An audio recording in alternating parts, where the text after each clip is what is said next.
agradeço aí a bondade excessiva do pastor Eli nessa apresentação. Do jeito que ele falou, agora eu vou ter que falar alguma coisa aos irmãos, senão vai ficar complicado para mim, né? Mas é uma alegria muito grande ver aqui a nossa Assembleia da Convenção, com tantos irmãos de tantos lugares que aí não mediram esforços para se deslocar até a bela capital do Maranhão e estar aqui para não só em conjunto com nossa denominação planejarmos os rumos futuros, mas também buscar a bênção e a graça de Deus para a nossa vida.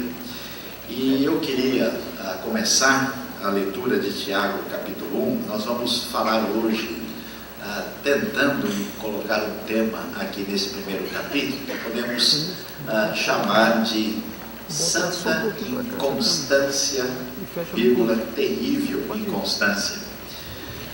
Tiago capítulo 1 eu vou ler na versão Almeida 21, que é uma versão também que nós tivemos o trabalho, aí, o privilégio de estar envolvido na coordenação, e que a Joelma, Imprensa Bíblica e outras editoras também tiveram uma participação ativa.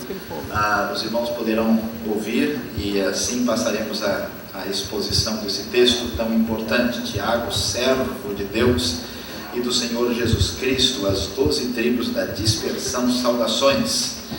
Meus irmãos, considerai motivo de grande alegria o fato de passardes por várias provações, sabendo que a prova da vossa fé produz perseverança, e a perseverança deve ter ação perfeita, para que sejais aperfeiçoados e completos, sem lhes faltar coisa alguma. Se algum de vós tem falta de sabedoria, peça a Deus, que a concede livremente a todos, sem criticar, e lhes será dada.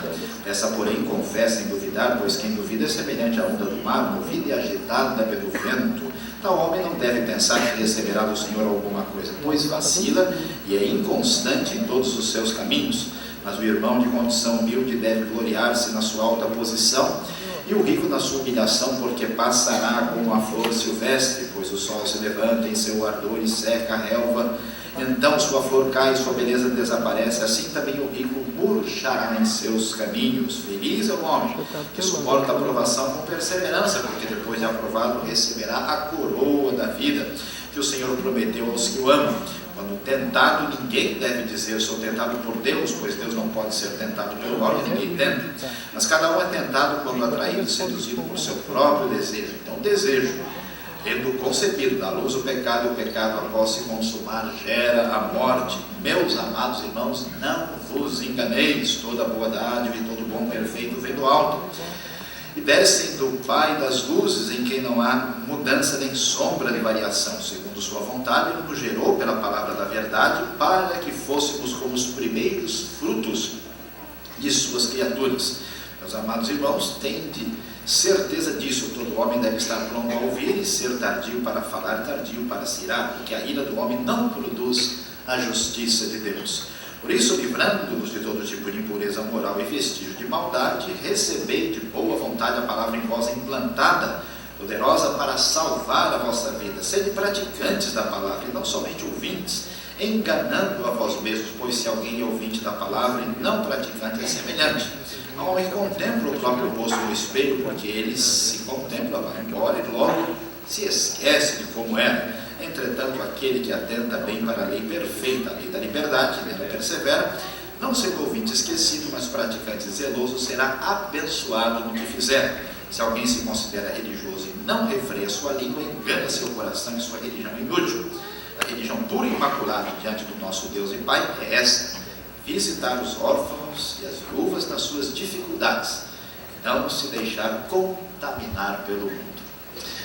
Meus amados, quando nós começamos a ler essa carta, que aliás é o primeiro livro do Novo Testamento, os estudiosos estão muito seguros que Tiago deve ter surgido talvez antes do ano 49, talvez entre o ano 45 e ano 49, porque o livro sugere todo um contexto teológico, entendendo bastante, porque certamente deveria ser uma carta preferida de muita gente, se é que é legítimo falar desta forma, porque Tiago, ela é uma carta assim, tanto quanto nordestina na sua abordagem. Vocês irmãos já perceberam, ela é direta ao ponto, não tem conversa, né? vai ali, é um jeito meio arretado de dizer as coisas, sem nenhuma espécie de rodeio, ou de indefinição, ou de espécie de palavra assim, no meio do caminho. São 108 versículos e cerca de 54 recomendações diretas, objetivas, muito claras e que certamente são úteis, apesar da carta não discutir teologia propriamente dita, que não é o teor, não se pode comparar Tiago, por exemplo, com Colossenses ou com outras cartas mais rebuscadas em aspectos teológicos e cristológicos, mas a carta certamente terá um impacto profundo sobre a nossa vida e, consequentemente, sobre a teologia, porque as coisas estão interrelacionadas, se a compreendermos adequadamente. Não sei se a gente pode prestar atenção suficiente ao que chama aí os nossos olhos logo no versículo 2. É interessante que o assunto é que nós devemos ter muita alegria. Considerem motivo de grande alegria o fato de passarem por várias provações. Tiago começa a dizer que nós precisamos dar atenção a essa pequena palavra chamada alegria. Na verdade, alegria, não sei o que acontece com a nossa civilização doente, que busca freneticamente algum tipo de excitação, de emocionalidade forte e desenfreada, mas é uma sociedade sombria, uma sociedade pós-moderna, uma sociedade marcada pelas desilusões pós-existencialistas produzidas mormente no eixo continental europeu, que nos traz hoje uma espécie de sombra doentia, especialmente sobre o mundo ocidental, que se espalha por toda parte, e nos traz a realidade das drogas, do suicídio, do sexo desenfreado, de uma busca de hipersensorialização do indivíduo, na busca de ter um pouco mais de alegria, para fazer referência a uma música popular de rock brasileiro, a gente quer prazer para aliviar a dor. Nós então, certamente vamos entender o que está por trás disso. E na verdade, a alegria é uma das grandes questões, grandes palavras destacadas no Novo Testamento. O famoso evangelista Moody, por exemplo, chegou a fazer uma referência que a alegria deveria ser considerada o amor como virtude cristã em movimento. Então a pergunta para os irmãos aqui é: será que vocês estão sendo suficientemente alegres? Como está o seu estoque de alegria? Será que nós estamos reagindo adequadamente perante a vida?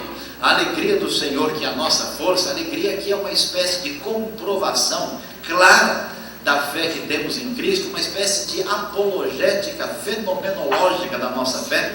Não sei se os irmãos vão ficar mais alegres ou tristes com esse tipo de descrição. A alegria é fundamental. Mas, meus amados, qual é o problema que nós temos com essa grande alegria? A palavra no grego é toda alegria, mas seguramente o aspecto que deve ser enfatizado, que é uma grande alegria, é que geralmente nós temos algum tipo de alegria, mas o problema é que possivelmente nós temos alegria talvez de maneira equivocada. Nós temos alegria quando, por exemplo, alguém ganha um laptop novo. Aí você percebe no rosto dele uma espécie de alegria claramente perceptível. Nós temos alegria quando a nossa condição socioeconômica ou familiar ou de outra maneira se expressa. Mas a pergunta é por que essa alegria parece desaparecer? O que acontece? Será que vindo sombras escuras nos caminhos teus, você de fato pode cantar um hino a Deus? Tiago chama a atenção que é necessário, eu acho surpreendente, que é ter toda, ou grande, ou muita alegria, quando passarmos por provações. Esse tipo de pensamento parece um pouco estranho, porque quando as coisas parecem não estar indo bem, nós começamos a imaginar que talvez Deus esteja distanciado de nós, haja algum problema e a nossa alegria diminui. A falta de alegria espiritual é uma espécie de manifestação de falta de fé verdadeira. Mas o que Tiago quer dizer para esses irmãos que estão sentindo uma espécie de opressão, de sofrimento, talvez pelo próprio contexto hostil romano contra judeus, e talvez já agora por causa da sua profissão de fé no cristianismo. Então Tiago vai dizer: olha, estas provações, que são aquelas inconstâncias terríveis, aquelas coisas que nós não planejamos, que nos deixam bastante aborrecidos e chateados e preocupados, Estava vindo essa semana de Miami para São Paulo e passei pela cidade do México e me disseram: não se pode passar por lá, não precisa de visto, é só uma questão de estar em trânsito. Quando eu cheguei lá, descobri que ficar em trânsito é ficar fechado numa sala com dificuldades de comer e beber água. A minha alegria diminuiu sensivelmente, vocês não podem imaginar. Não sei se eu seria aprovado depois daquele sentimento que eu tive no coração. Pois é, e no primeiro momento eu pensei: olha, sabe, acho que esse negócio aqui está complicado. Deus, na sua bondade, me ajudou a lembrar que Ele ainda estava no controle da situação. As provações planejadas por Deus vão atingir a nossa vida e elas têm uma finalidade. As dificuldades, as inconstâncias da vida, que aliás são marca registrada dos dias de hoje. Hoje nós estamos fugindo de uma época em que se aprendeu a raciocinar com objetividade, com fundamentos, com centros definidos, com uma espécie de pensamento que vinha da Idade Média, onde todas as coisas estavam no seu devido lugar, e alguns estudiosos dizem que nós enfrentamos a aceleração da história, portanto, inconstância é o nosso nome. Nada está seguro. É um elogio do livro de Eclesiastes aqui. Todas as coisas estão em constante variação e nós não sabemos mais como segurar. Alguém vai estudar um curso, quando ele termina a faculdade, o curso já não existe mais, né? O computador que você compra na loja, você chega em casa e abre, ele já está a ponto de vender, porque já está ultrapassado. As coisas são marcadas por essa inconstância tremenda. Mas esta variação permitida na vida para nos deixar inseguros, para nos deixar fora do nosso centro de controle da situação, que é o nosso problema, na verdade, tem sentido muito positivo. Isso deve produzir perseverança, uma capacidade de ir adiante, que deve nos levar, a tradução mais antiga diz que nós devemos chegar ao estado de perfeição. Aqui, Almeida 21, mais adequadamente digam, sejam aperfeiçoados. A NVI diz maduros, é você chegar no ponto. Talvez você esteja de vez, como se diz aí no interior, né? Uns talvez estejam já passaram do ponto, apodreceram um pouco, mas a ideia é chegar no ponto em que Deus deseja. Ser aperfeiçoados, completos, sem lhe faltar coisa alguma. Faltar coisa alguma não significa nenhum benefício material extra, é sem faltar nada nesse processo de amadurecimento. Portanto, as inconstâncias, as coisas imprevisíveis, aquilo que a gente não imagina, Deus providencia com uma finalidade especial. Nós devemos considerar isso. Eu aprendi isso na prática quando o nosso quarto filho nasceu. Em pouco tempo descobrimos que ele tinha uma espécie de variação de autismo. Naquele momento eu pensei: Deus, por que é que isso aconteceu? Por que que a gente está passando por essa dificuldade? Foi muito duro. Um dia, inclusive, pregando na Igreja Batista da Liberdade, o pastor Eli fez ali uma convocação, eu fui à frente, ele nunca nem soube disso, orei desesperadamente: Deus, talvez esse menino nem vai falar, por que é que o Senhor fez isso? Graças a Deus, hoje, milagrosamente, ele está melhor que eu, talvez, o que não é tão difícil, né? Ele melhorou tanto, é uma bênção tão extraordinária. Deus fez coisas tão grandes e que a gente não merece. E meus amados, e hoje a gente olha para trás e descobre como tanta dor foi importante para a gente aprender coisas maravilhosas. Talvez você está chateado com o seu ministério, um pouco aborrecido com alguns detalhes, talvez até mesmo, quem sabe, aborrecido aí com certas coisas imprevistas. Meus amados, vamos escutar a palavra de Tiago, vamos ter alegria no momento que a gente não consegue entender, porque Deus está no controle da situação. Mas Tiago não perde a referência prática. O que é necessário quando o chão sobe? Quando tudo que parecia que estava no controle, quando tudo que estava debaixo da nossa determinação específica, quando isso desaparece, qual é a maior necessidade? Sabedoria. Por isso, a razão clara do versículo 5 é que nós devemos buscar esta sabedoria e pedir a Deus. Se alguém tem falta de sabedoria, parece uma ironia, como se alguém não precisasse ouvir isso, né? Por isso que é bom ler a Bíblia, é muito interessante esse livro, né? Peça a Deus que a concede livremente. É muito difícil as pessoas pedirem sabedoria. Já dizia o velho Descartes, né, que o bom senso era a coisa mais bem dividida no mundo, que é a coisa mais difícil era encontrar 4 pessoas que sentissem falta dele. Todo mundo, se acha bastante suficiente, mas a sabedoria, meus amados, é a grande necessidade. Sabedoria é a arte de tomar decisões nos momentos de inconstância, terríveis inconstâncias da vida. Meras fórmulas, apenas abstrações sobre a realidade não são suficientes. Há um tato, uma espécie de intuição, uma espécie de direção da parte de Deus. Por isso é necessário alcançar sabedoria, não apenas estudando hebraico e grego, mas de joelho no chão, pedindo a misericórdia. Deus, me ajude, porque minha cabeça pensa pouco, me ajude a entender isso. Porque Deus, olha que coisa interessante, Deus dá de graça, sem considerar o rosto da pessoa, é o sentido literal da palavra grega, que é a Almeida 21 traduz sem criticar. Gostei muito dessa parte, que Deus não olha a nossa cara quando dispensa sabedoria. Me senti muito confortado, com essa expressão. Meus queridos, veja só que coisa extraordinária. Deus concede livremente, portanto, veja que por trás, olha como uma coisa começa a curar o nosso coração. Por trás da incapacidade de lidar com a inconstância está o senso de culpa, o senso de indignidade que nos impede de se aproximar de Deus como um filho que se joga no colo do pai. Mas quando a gente lembra que Deus é Deus, esse Deus que a gente cantou da maravilhosa graça, aí é diferente. A gente sabe de tudo aquilo que nos incomoda na nossa fragilidade, mas nós podemos nos achegar ao Pai, porque Ele vai atender esse pedido, dando essa sabedoria. E é interessante que há uma exigência, é preciso crer. E alguém pensa, puxa, mas Deus está exigindo demais. Por que é necessário pedir com fé? Se o sujeito já está numa situação difícil, de repente ele é um torcedor do Corinthians, está em situação muito complicada, como é que ele vai conseguir pedir com fé? Como é que ele vai conseguir se aproximar de Deus dessa maneira? Mas, meus queridos, a grande verdade é que ninguém vive sem fé. Antes de qualquer decisão, antes de qualquer postura na vida, nós precisamos determinar o nosso centro de ação, o nosso coração. Isso é estabelecido por uma crença a priori.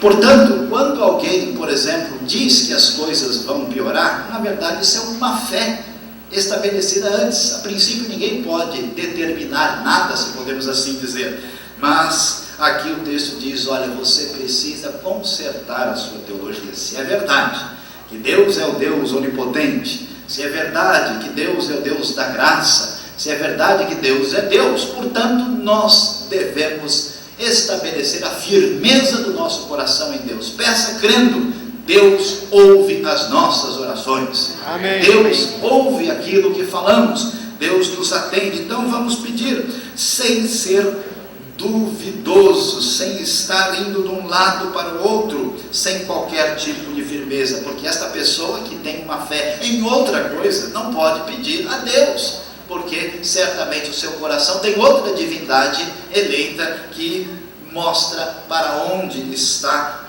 voltado o seu centro de confiança. Quem vacila em todos os seus caminhos, mostrando que na verdade ele é o seu próprio paradigma, ele é a fonte de uma inconstância maior do que as inconstâncias que são aí as provações da vida. Certamente Deus vai deixar essa pessoa um pouquinho mais no banho-maria para que ele faça um upgrade na sua teologia, ajuste o seu pensamento, porque ele não pode ser atendido. Falando sobre essa inconstância, Tiago vai dar exemplos. Preste atenção na vida, vejam, olhem bem, vocês nem sabem quem vocês são, então tomem cuidado. Você que é de irmão de condição humilde, glorie-se na sua alta posição, ou seja, você não é o centro das coisas, você não tem nada sobre o seu domínio. Quando Deus lhe permite de alguma forma estar numa posição que podemos dizer abençoada ou de destaque, coloque isso diante de Deus, glorie-se no sentido positivo, e o rico na sua humilhação, quando também as coisas variarem, porque passará como a flor silvestre. Como é difícil lidar com variações. Temos pessoas doentes, porque quando eles sobem na vida repentinamente, não sabem lidar com o sucesso. Não tem, por exemplo, a capacidade de Davi, que de um dia para o outro deixou de ser um mero moço desconhecido e virou um herói nacional. E Deus entrega Saul para morrer na mão dele por 2 vezes, e Davi diz: não, eu não vou encostar nele. Davi aprendeu a controlar a sua adrenalina pelas coisas que iam além do que ele poderia imaginar.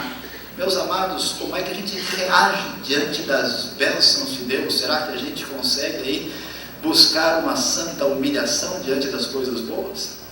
Ou será que o contrário, né? Quantas pessoas que não conseguem conviver com coisas simples? Por exemplo, a gente vai ficando velho, a gente tem cabelos espirituais, irmãos da Bíblia, eles vão sendo arrebatados aos poucos, e aí só se encontram com o corpo na ressurreição, chamada arrebatamento pré-capilar, que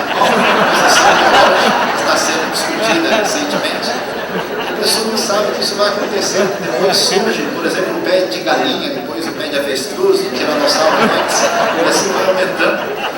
Coisas que mudam, né? E a gente não consegue lidar. Deus bondoso nos ajude a lidar com essas coisas, porque, veja, Tiago gosta muito da natureza. Interessante. Há uma santa base teológica, de uma espécie de teologia natural que interage com essa teologia centrada em Deus a partir de uma observação saudável da natureza que ele, o livro todo enfatiza. Ele fala que o sol se levanta o seu ardor, seca a relva, e a flor cai, mostrando aí a nossa fragilidade. Tudo que é o nosso centro de segurança psicológica vai fracassar e falhar, porque certamente esta é a nossa condição que nos machuca. Por isso, feliz é aquele que suporta a provação com perseverança, porque receberá esta recompensa. O ponto final será positivo, o argumento é teleológico, porque Deus prometeu àqueles que o amam essa coroa da vida, que a frase é um pouco aberta, que deve se referir ao ponto final dessa provação. Feliz é aquele, bem-aventurado aquele que consegue sustentar. Deus mandou, escolheu uma aprovação especial para você, que estava na agenda dele já definida certinho, chegou, né? E então agora a sua tarefa é sustentar essa situação. Por isso, quando tentado, verso 13, interessante que peirasmos, ou peirazo, é a palavra substantivo, o verbo grego que são traduzidos aqui. E algumas traduções fazem uma confusão, é necessário traduzir a palavra de maneira diferente de um versículo para o outro. No verso 2, por exemplo, o texto vai dizer que a gente deve ter grande alegria quando passar por várias provações. Algumas versões colocam quando cairdes em várias tentações. Eu prefiro que os irmãos usem outra versão e não essa. Em alguns lugares a palavra claramente tem conotação de provação, em outros o sentido é tentação. No verso 13, claramente a ideia agora muda de foco, porque existe a aprovação como inconstância da vida permitida por Deus, existe a tentação que vai além disso, que está associada diretamente ao mal, no sentido ético do termo. Então, qual é o problema? Diante das terríveis inconstâncias da vida, diante destas dificuldades, o grande perigo é nós tentarmos culpar a Deus, responsabilizar o Senhor. Você não sabe o que acontece? Como é que a doença espiritual se manifesta? As coisas vão acontecendo de maneira difícil de entender, passamos por tentações nas áreas frágeis da vida, que todos nós temos, e Deus permite que a gente mantenha essas áreas para, por meio delas, trabalhar em nossa vida. E essas dificuldades vão machucando o nosso coração e a gente perde o quê? A alegria. Eu já vi muita gente com o olho brilhando por causa do Evangelho. Você vê que ele está torcendo por Jesus, mas algumas pessoas, depois de um tempo, andam com o farol baixo. Parece que ele está com o freio de mão puxado. De repente, parece que não sei, é a expressão dos adolescentes para descrever esse tipo de pessoa. Meus queridos, que coisa complicada. Saiba que Deus vai permitir a tentação, e quando ela chegar, não faça isso que muitas vezes a gente faz. Olha, mas Deus podia ter evitado isso. Porque se ele não é todo poderoso, raciocínio falacioso que tenta fugir da responsabilidade e mostrar uma espécie de insatisfação com Deus. O sinal de que alguma coisa está errada é quando a gente perde essa alegria, essa vibração, essa ideia de vestir a camisa por causa do Evangelho, porque a gente sente que de alguma maneira Deus não poderia ter deixado acontecer aquilo comigo, com o meu ministério, com a minha família. Deus, onde o Senhor está? Por que acontece isso? Essa insatisfação é a raiz que se manifesta depois em incredulidade e em apostasia. Meus queridos, não permitam isso, porque não é possível que Deus tente ninguém, diz o texto. Na verdade, o problema é seu. Você é tentado pelo seu próprio desejo forte, a famosa o desejo, sim, ele concebe da luz o pecado, e o pecado consumado gera morte. Não veja a diferença entre a força da tentação e o consumar. Não é a mesma coisa a comparar os dois. O resultado prático é diferente. Não se pode confundir isso com aquilo que Mateus diz, que a pessoa pensou e ele já é culpável, mas os resultados do pecado são diferentes quando comparados apenas com a expressão do desejo forte. Portanto, o perigo aqui é você dar um chapéu em você mesmo. O perigo é você se enganar. Tome cuidado, né? Você pode estar se enganando. É interessante esse processo causado pelo pecado. Não vos enganeis, porque nessa inconstância da vida, marcada por provações e tentações, essa vida que não tem centro de segurança, que aliás nós elegemos a nossa mente, o nosso intelecto, nossa capacidade, a nossa experiência, a nossa raça, a nossa tribo, a nossa nação, e definimos como paradigma e nos firmamos naquilo que não pode sustentar a vida. Portanto, Deus permite a tentação e a provação para destruir o seu centro de segurança equivocado. Por isso, meus amados, descubram e saibam a grande verdade que Ele sim é o centro de segurança. Por isso, toda boa dádiva, todo dom perfeito vem de quem? Do Pai das luzes. Nele não há mudança nem sombra de variação. É o único sustentável. A sociedade ocidental sofre, adoece, porque tenta fugir desta centralidade de Deus na organização do pensamento e não tem centro para colocar. Vivemos hoje nessa crise profunda, nessa cultura que não traz nenhuma esperança, nenhuma teleologia, nenhum ponto de referência final. Esse Deus, sim, Ele nos gerou pela palavra da verdade, para que fôssemos os primeiros frutos da sua criatura, falando do início da colheita da mensagem do Evangelho, mostrando que esse Deus, que é o fundamento de tudo, também está agindo na história e construindo esta história da salvação. Diante disso, Tiago vai encerrar o seu foco do capítulo 1, nos mostrando aqui que algumas coisas práticas precisam ser consideradas para trabalhar com esta inconstância. Nós temos aí a terrível inconstância, a gente não sabe o que vai acontecer daqui a pouco.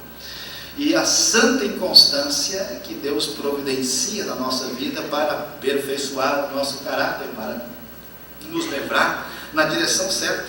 Então ele diz: meus amados, tenho certeza de que todo mundo deve estar pronto para ouvir e tardio para falar e para irar. Qual é o sinal de que alguém está precisando de remédio da parte de Deus nessa área? É quando a pessoa fala muito. Não sei se os irmãos já viram isso. Algumas pessoas falam muito. Às vezes é até difícil conversar. Eu já vi duas pessoas conversando um com o outro e ninguém conseguiu ouvir nada. Cada um contou uma história e voltou para casa, eles contando a história para si mesmo. Não deu tempo de ouvir. É interessante como isso funciona. Quem muito abre a sua boca tem perturbação, diz Provérbios. Algumas pessoas galopam com as palavras, vomitam discursos, têm um falar confuso, desnorteado, mostrando uma ansiedade complicado. É preciso, talvez, ler um pouquinho mais demoradamente o livro de Provérbios e dar atenção. A gente deve ler Provérbios como se come sorvete de cupuaçu, bem devagarzinho, assim, aproveitando devagar, não pode ser de uma vez. E este ensino nos diz que deve ser tardio para falar, tardio para se irar, porque a ira, no sentido negativo do termo, é exatamente a manifestação imatura de lidar com a inconstância da vida. Eu vou chutar tudo. É aquele famoso irmão que joga bola e tem grande comunhão. Ou seja, ele chuta e come a união de todo mundo que está na quadra, não sobra nada. É terrível, complicado.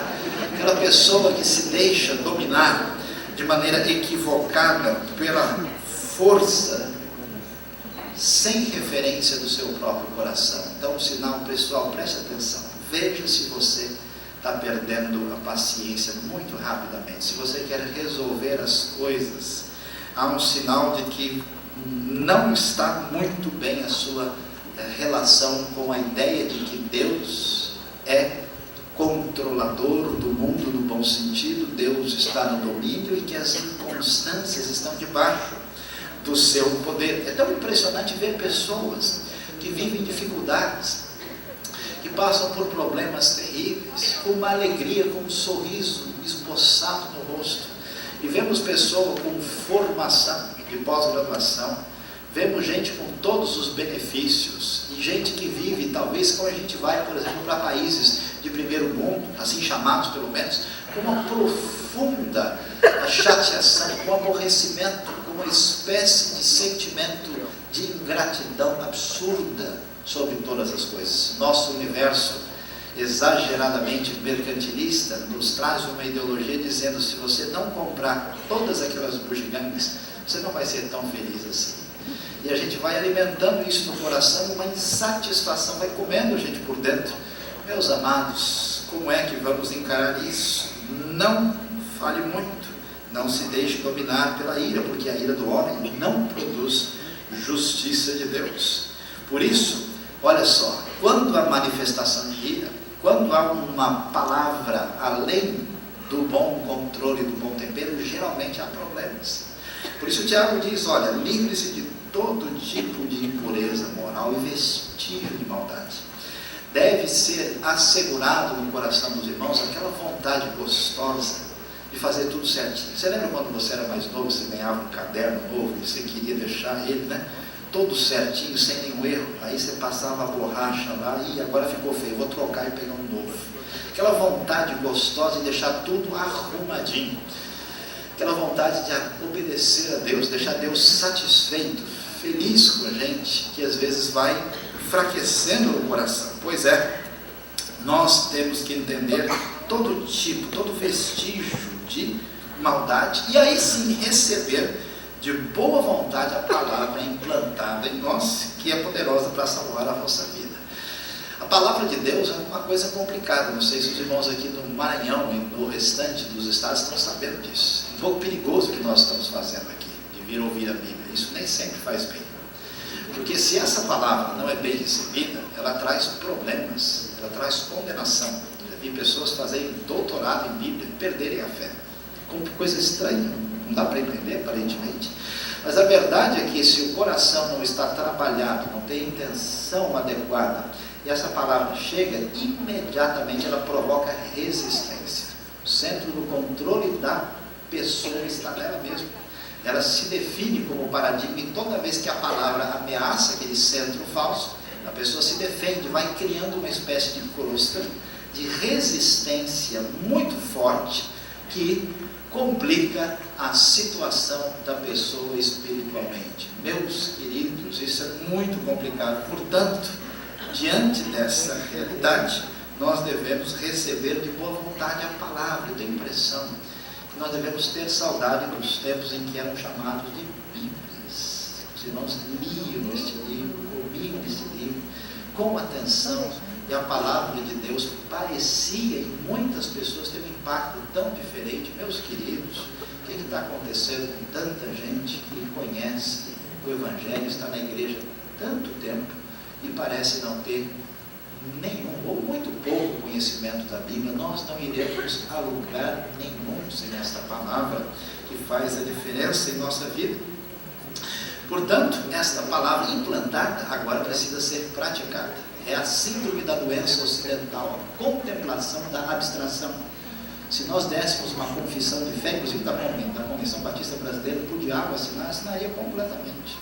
Será que o diabo é evangélico? Eu acho que não.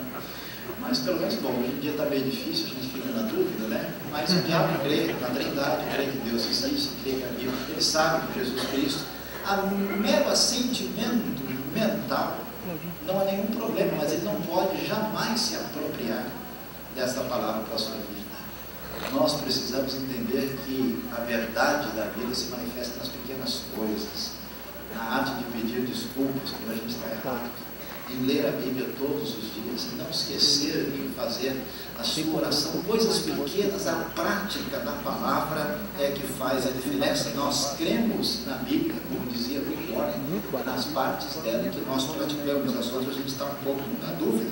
Portanto, vamos praticar e não ser semelhante àquela pessoa, como acontecia naqueles espelhos imperfeitos antigos, o homem que só olha, né, vê aquele negócio no bronze polido, mal refletido, e depois se esquece. Aquela palavra que não fica, aquela palavra que não manifesta estruturação. Há tanta gente que ouve a Bíblia há tanto tempo e não consegue digerir o que está acontecendo. Esta é a palavra que faz a diferença, meus amados. Nós devemos então entender que quem presta atenção, versículo que muita gente não entende, no 25, atenta para a lei perfeita, a lei da liberdade. A lei da liberdade, um genitivo que geralmente os gramáticos desdobram, entendendo que a lei que traz a liberdade. É uma discussão teológica sobre que lei é essa, mas é mais provável que na contraposição com a lei judaica seja uma referência à lei de Cristo revelada no Novo Testamento.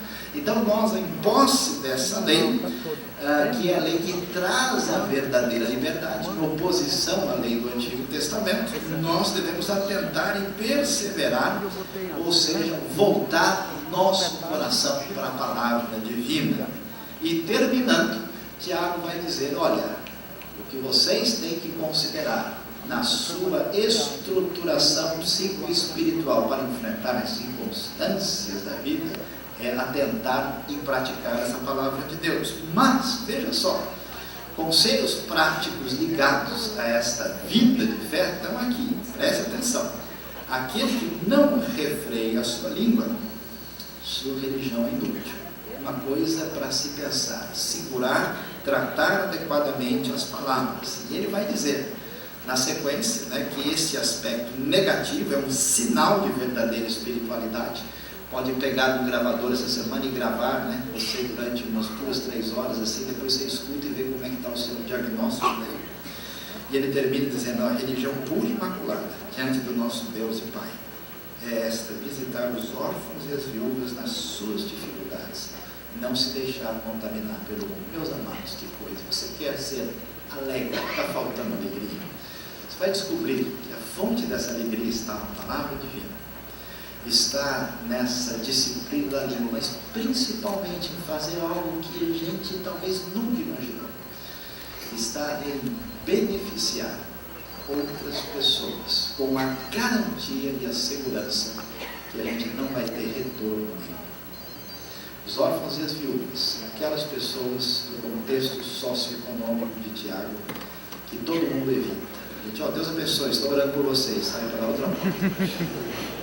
E o problema não é visitar a viúva quando ela fez um bolo muito gostoso. Não, nesse dia você não pode ir. Fique sabendo e deixa para ir no outro.